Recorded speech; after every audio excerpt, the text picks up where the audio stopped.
an interesting schedule tomorrow. There's only like 4 NBA games or 5.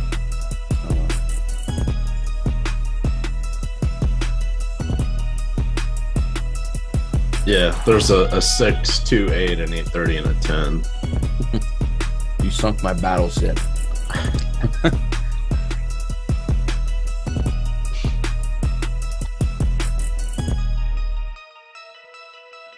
All right, Stokastic, here we go. It's your old pal Emac coming to you with your buddy Gundackers. We get ready to talk a little bit of NBA, the association on a Friday. Gun, what's going on? You look all bright-eyed and bushy-tailed. Must have got 9.5 hours of sleep last night.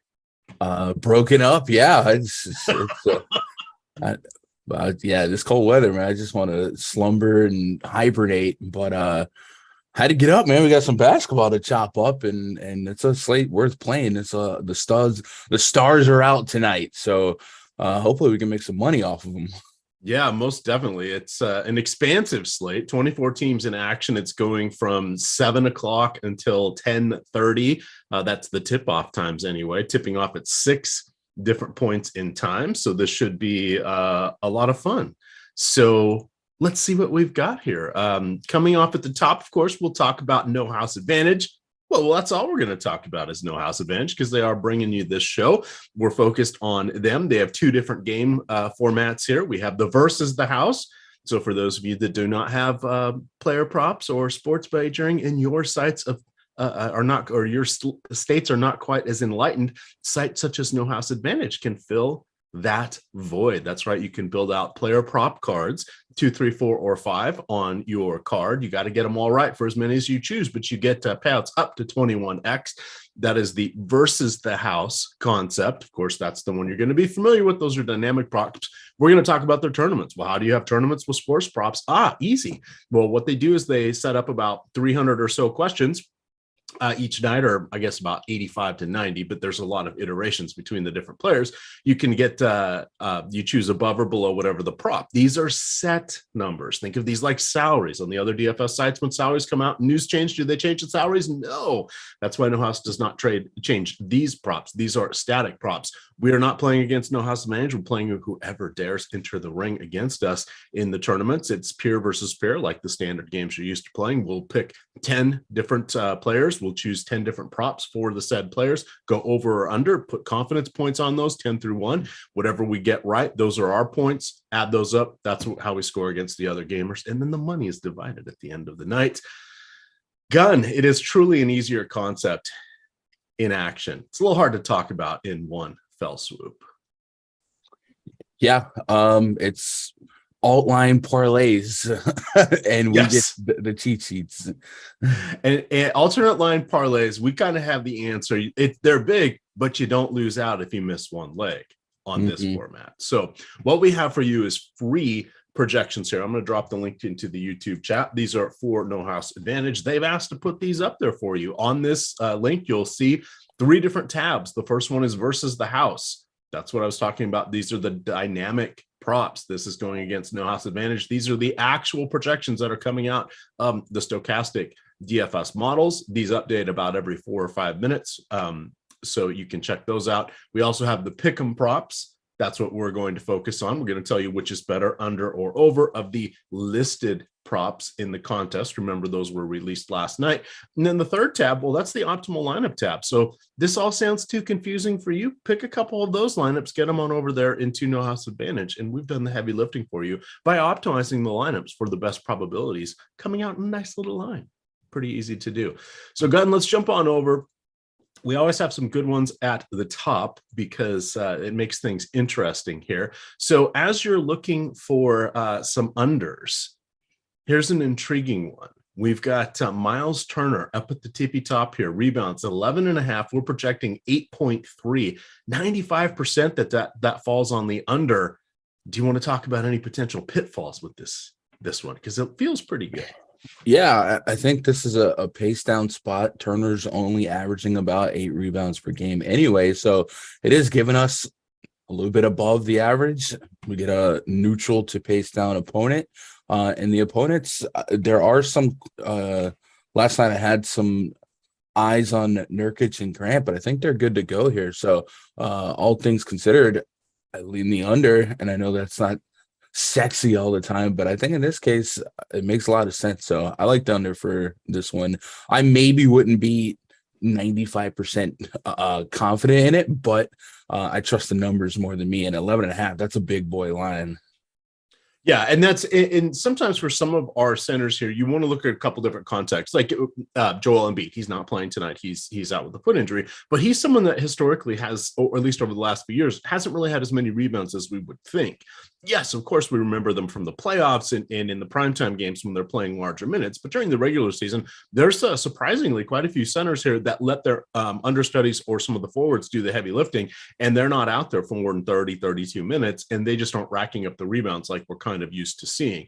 Then you have to keep in mind who is the opponent. That's what Gunn was mentioning there. And if they have a couple good rebounders on their side, all of a sudden, there's only one rebound per missed shot. It's kind of hard for everybody to get theirs. And we're just hoping somebody gets their rebounds before Miles Turner does. So that would help us out on those.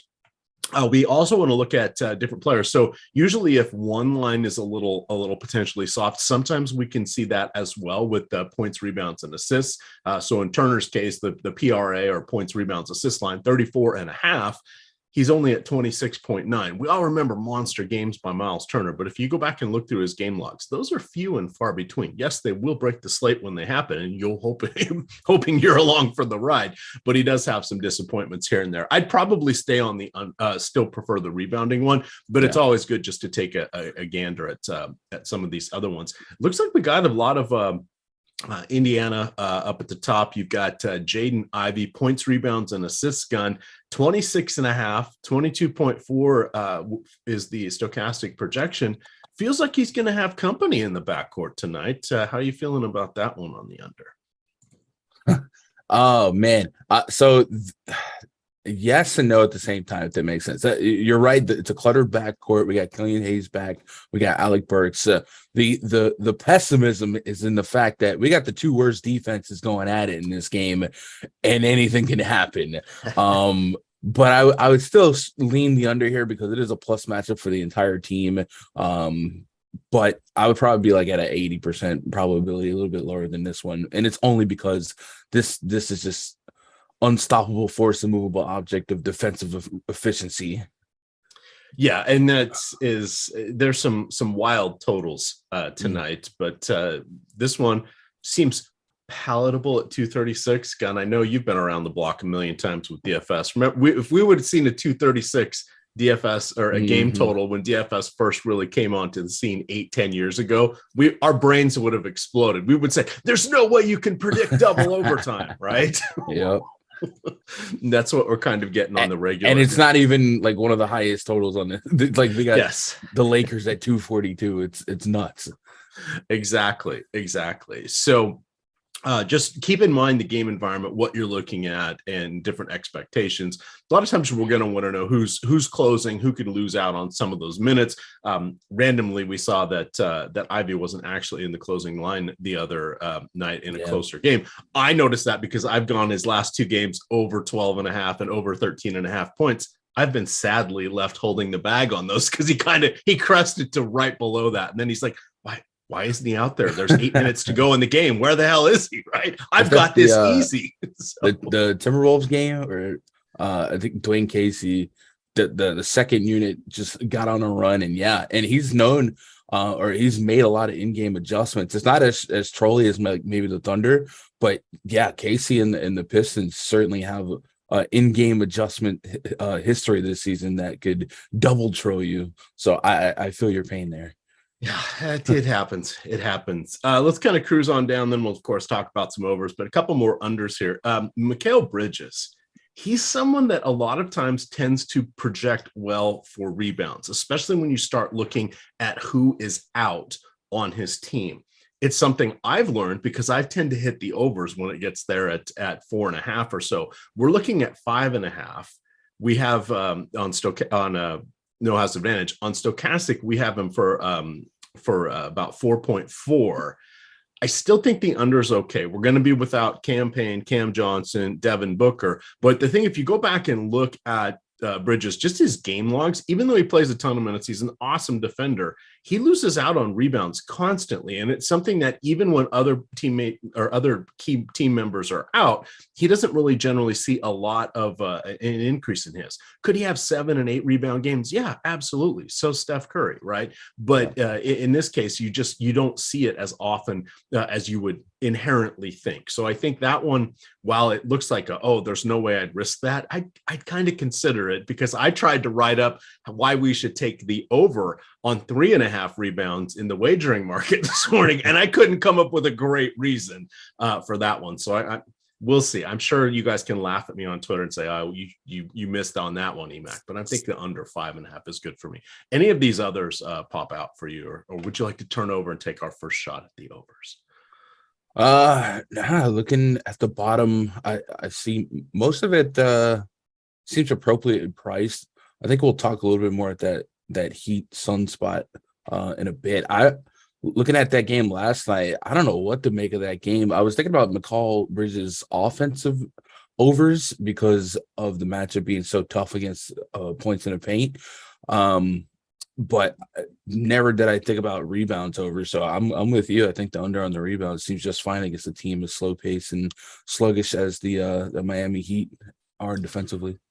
Yeah, and it's one of those where it feels wrong to say that, but then you start looking at it and you're like, maybe the old guy's got something there that we can kind of look to here. So in any event here, we've got let me get on over to the overs here.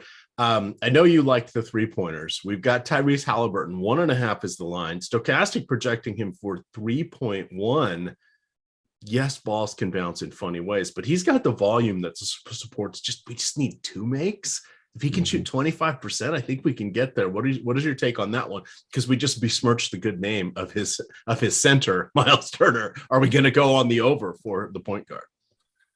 Yeah, he's averaging 7.4 3-point attempts per game, shooting a ridiculous 41%. That's one of the best rates in basketball. So second on his team in 3-point attempts. So I think it makes a lot of sense to like this number. It's a really low number, 1.5. I would imagine it's got to be closer to 2.5, 3.5 at the books on this volume. All right. I see we've got a question in here from Jermaine Sharp. He says, quick one here, guys. From Sydney, we don't understand altitude games. When do we know that games are at altitude? Okay, so that's actually a great question. So there are 2 cities that are considered at altitude in the NBA. One is Denver. Obviously, what's Denver's nickname? The Mile High City, right? It's at over 5,000 feet. So the air, of course, a little thinner there, as they like to say, a little less oxygen. That is one of the bigger home field or home court advantages. Home field advantage in the NFL, and offenses for both teams get the advantage in baseball. The other one is Utah. So Salt Lake City, while not as high as Denver, I can't remember off the top of my head, but I think it's just around 4,000 feet or a little bit more.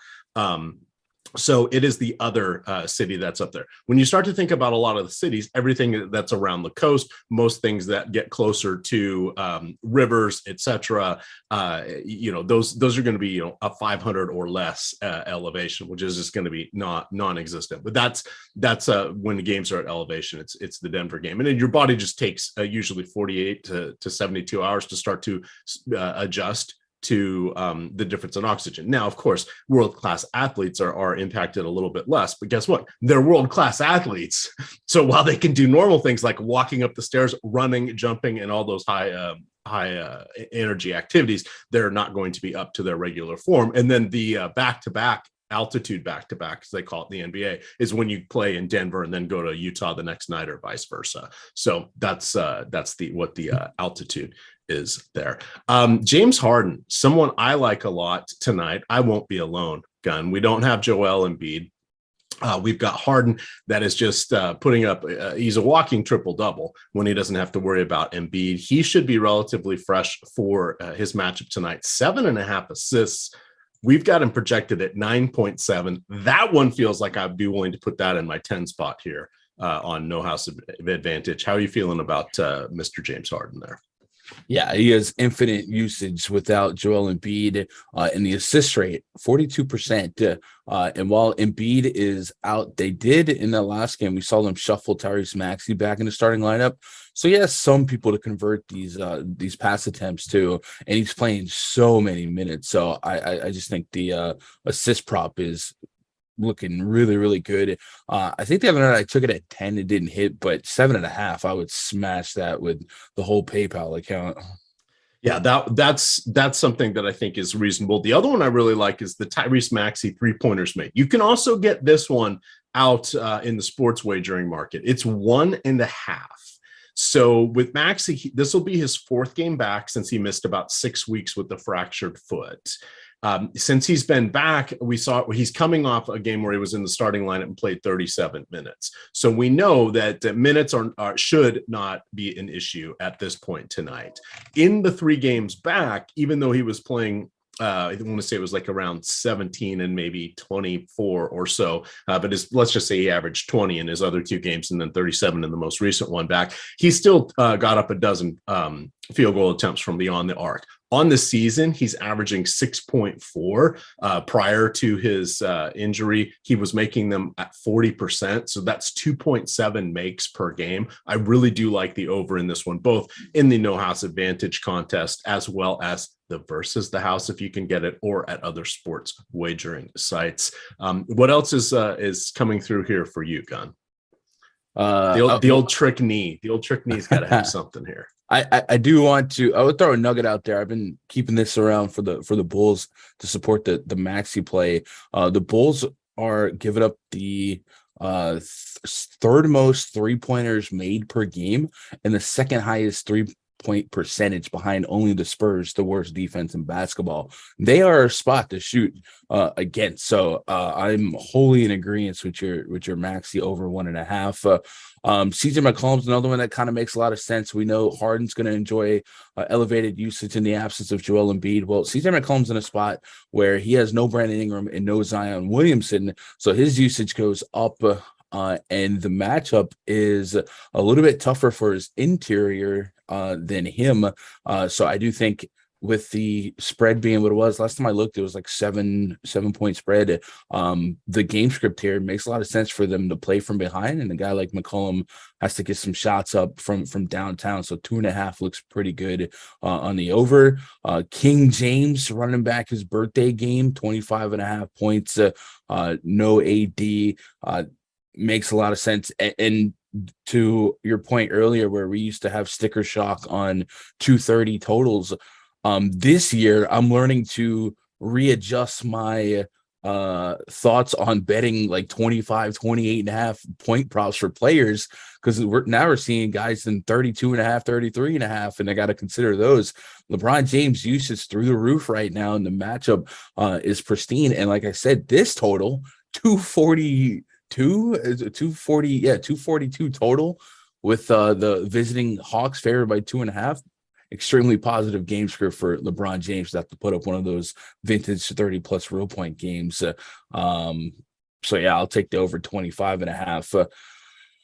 Looking at the Washington Wizards, they're going to be without Bradley Beal here, a soft matchup against the OKC Thunder. So Kuzma and Porzingis both stand out, and putting that piece of information with our Stokastic projections, Kyle Kuzma has a point prop at 17.5 on no house advantage. Our projections are him to score 23 points, and that makes a lot of sense because him and Porzingis share over 25% dueling usage, and the matchup is just fine for him. So I would take some Kuzma over 17.5 points. Mention LeBron's point prop if you wanted to diversify a little bit. 4.5 assists is a really low line for him. We got him for 6, so we can probably get around not having 100% investment in 25.5 points. Throw a little bit of assist in there as well. And Russell Westbrook, 5.5 assists, should be good to go. I know I had a tag on him last night, but he is listed as probable. He's been seeing about 30 minutes in this game. Last time he recorded 11 assists. He saw 9 assists on the 4th. He's been looking really, really good off the bench. We call him Bench Brook in my circles. Don't play him if he starts, only if he's off the bench. So I like his assist prop to correlate decently well with the LeBron James points prop, since there will be some overlap. All righty here. I see we have Dominate trying to have a little fun here in chat, but see, you know what he's missing? The fact that he could be asking questions and we'd be able to answer them here, because it's not particularly a crowded audience. So obviously James Sharp has figured that one out. So just quickly here to talk with James. He says, I've taken Simmons over rebounds at 5.5. I actually like that one. That was on my short list today of ones I wanted to look at, especially with the shorthanded Pelicans front court there. So the interesting thing about Simmons is he doesn't always close. Now, he does start alongside Nick Claxton, but there have been games where they have pulled him. A lot of this depends on the game situation. If it's close, but the Nets are a little bit ahead, then they want him out there for the defense and to be another ball handler, and they're willing to have a zero on offense. If they're trying to catch up, then he's the one that kind of falls out, because you just can't go 4-on-5 when you're trying to make things up at the end of the game. Now, tonight, 5.5, that's a pretty good number. His career per 36 is about 8.6, 8.9, kind of in that range. On the season, going from memory from when I was researching the article, I know he is averaging about 6.7. I think he can even get there in the first quarter, easily in the first 3 quarters. I'm not really as worried about the fourth quarter tonight. I think those numbers have come down. And then if it's not a close game, there's a pretty good chance he's going to be out there, especially if they're closing out a victory here for New Orleans. The other thing we want to remember is that he has played 28 games this year. 16 of them, he's gone for 6 or more. 6 of those where he didn't hit 6, he got 5. He's going to be right around that 5.5 all night. So I think that's one that is definitely worth considering the over on there. So that's a good time. And then I see Sean B's out there says, yeah, first time Emac's been called Eric. Funny thing, most of my family calls me Emac. It's my brother's name is Brian, so it's B-Mac and Emac. Well before J-Lo, well before T-Mac. That was just our nicknames way back in the day, because yeah, we're kind of older than dirt by comparison to most people who are in these audiences here. Any final thoughts, Gun? I'm gonna give everybody a chance to win some free Stokastic stuff here in just a minute, though. No, it's a big slate. There's going to be more than likely more moving news coming out to make some of these lines look even more lucrative. So I love the big slates for prop betting nights, because our DFS research process has really made us be able to identify extremely good spots that sometimes we can't take advantage of on DraftKings or FanDuel, but here at No House we can isolate some of the individual stuff and make some money off of it. So I love these big nights for prop betting. Yeah, absolutely. And the other thing is that's enticing about No House Advantage is they're using overlay as their marketing, right? They're making these contests larger. They're guaranteeing them. Yeah, they're top heavy on the top of the prize pool, but not all the Apex Predator gamers are getting there ASAP, because they're focused on the other sites. They're really going to be focused on them tonight with all the different games that we have, with the 24 teams in action, 6 different start times across the night. No House Advantage is going to be an afterthought for them. Don't let it be an afterthought for you. One thing you can do is you can register your lineups. As long as you've put in players, put them in the games, or pick some players that are from the 8 o'clock or 9 o'clock game, pick some props for that. You can go back and still edit your No House Advantage entry. I did test this out the other day, Gun. As long as your player hasn't locked, you can go change the prop. You can change the player. You want to go over or under. That's important. What is also important, do not pick questionable players. If your players are out, you want to get cute. You're going to take the Joel Embiid under whatever he's got up there tonight. That's going to count as a 0. There is no way to make that up, right? That's taking points potential from yourself. So don't go that route. But the route you do want to go is to click through the link below us here in the YouTube description that has the information about No House Advantage. By coming through that link, when you get over to No House Advantage, your first deposit will be matched up to $100. That is free money, right? You put in 100, they give you 100. All of a sudden you got 200 to play. Plus you're getting the overlay. Plus you got the free projections from us and the free lineups built out from us. It's a great way to start building your bankroll. Guess what? You win big over there, you can always play on other sites too, right? Your money's just as good on the other sites. So you'll want to check that out. chance to get some free Stokastic content. All you got to do is download your Stokastic avatar from stokastic.com/avatar, placed in the top 3 of any contest with over 5,000 people in it. That's first, second, or third. No ties. Got to be first, second, or third. So don't tie with 10,000 of your favorite friends on Sunday Night Football Showdown. But you also will get shout outs on our shows via our Twitter, as well as 30 free days of Stokastic premium content. That's a pretty good deal there. And in a lot of cases, maybe, you're down there, you're a ham and egger, you like to play the quarter games, the dime games. A lot of cases you finish up there, your Stokastic prize is going to be bigger than the prize pool that you get. But we celebrate all wins, large and small, over there at Stokastic Hall of Fame. So just tweet anything at Stokastic HOF and have a lot of fun with those. All right, Gunn, any final thoughts as we slide on out of here on a very busy Friday? Just keep your head on the swivel, watch the news. Like we said, we don't have to race to make our bets here, and that's another positive because the lines aren't going to move on us. But it should be a pretty fruitful night considering how many options are on the slate and how many opportunities there are for rest and news to be trolled at us with the way NBA works these days. Absolutely. I'm looking forward to it. It should be a fun one tonight. Ooh, I've just been told we're still doing the BetMGM 2 months of Stokastic free promo. All you got to do, go in again, be signed into your Stokastic account.